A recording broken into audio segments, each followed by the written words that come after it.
From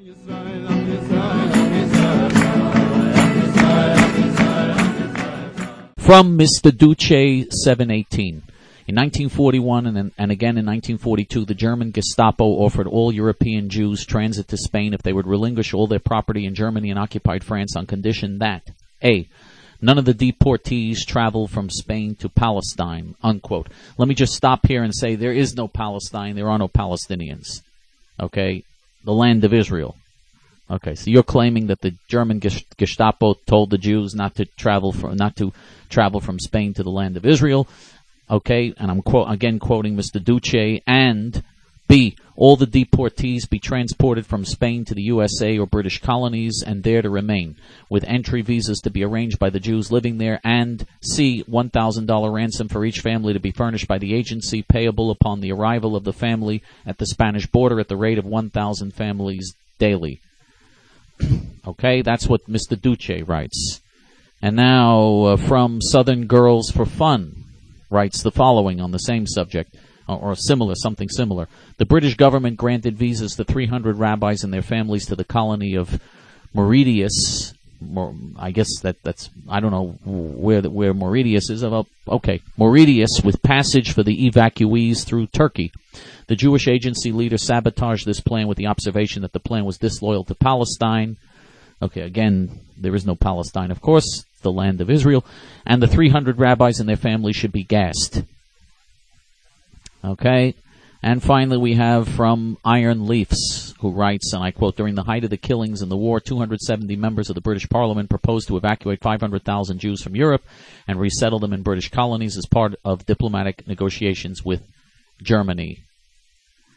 Okay, first of all, most of this is pure garbage. There is no question that the German Nazis were willing to let the Jews leave Europe, and instead of having to go to the concentration camps. And the reason the German Nazis were willing to do this is because they wanted millions of Jews out of the way. They thought they were going to win the war at first. They thought they were actually going to win in World War II. So they were willing to say, okay, we'll get all the Jews out of the way, let them go, and they were willing to let them go to the land of Israel. There were ships of Jews headed toward the land of Israel that the German Nazis allowed through German-occupied Nazi Europe. Through Nazi-occupied Europe, Jews were allowed to board on ships that the Irgun Tzvai Leumi organized and head toward the land of Israel. The British blocked the Jews from getting into the land of Israel, but the German Nazis were willing to let the Jews out of Europe because what they wanted to do first was just get the Jews out of the way. They knew the Jews were against Hitler and Nazi Germany. They didn't want they didn't want millions of smart Jews in Europe as a possible problem for their winning the war, and so they just wanted the Jews out of Europe. Their plan was that eventually they thought they were going to conquer the whole world. And once they conquer the whole world, if the Jews are all in Israel or wherever they are, they'll be able to exterminate them then, God forbid. But that was their plan, because they thought they actually believed they were going to conquer the world. But in the meantime, in order to win the war, they just wanted the millions of Jews out of the way, so they were willing to just expel them from Europe. The problem was no nation in the world was willing to accept the Jews. No nation wanted to accept them. Every country turned them away. The headlines in the German newspapers even said nobody wants them, showed the Jews being turned away from the United States. The Jews tried to come to the United States, and Franklin Delano Roosevelt, Yimach Shmo V'Zichro, turned them away. And the headline in the German Nazi newspapers, the headlines were, nobody wants them. And when the Jews tried to go to their own homeland, to the land of Israel, the British stopped them from going to the land of Israel. The British even sunk a ship with hundreds of Jewish men, women, and children, and murdered hundreds of Jewish men, women, and children who were refugees from Nazi Germany just trying to escape Nazi slaughter. And the British fired on the ship and sunk the ship and murdered all the Jewish men, women, and children trying to get into the land of Israel. So the Jews were trapped. They were trapped by that policy.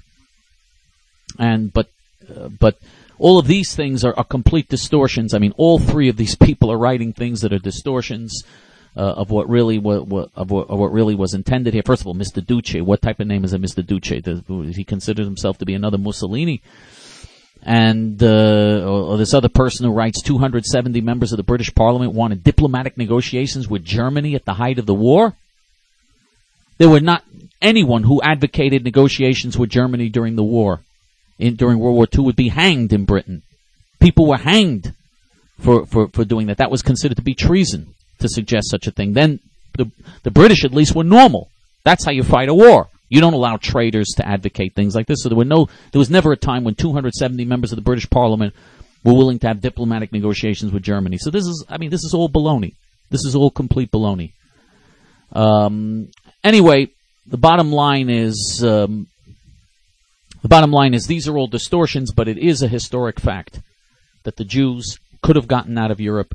All 6 million could have been saved if they had been allowed to go to the land of Israel. The German Nazis were planning to exterminate them in Israel because they thought they were going to conquer Israel eventually and conquer the world. But of course, that was never going to happen. If the Jews had been allowed into Israel, if the British had not blocked the Jews from going into the land of Israel, the Holocaust could have been stopped. And if the Jews of the world had begun a campaign to demand that Britain open the doors and allow the Jews in, the Holocaust could have been stopped. That's the great, horrible lesson from all of this that every Jew and every righteous Gentile should be made aware of.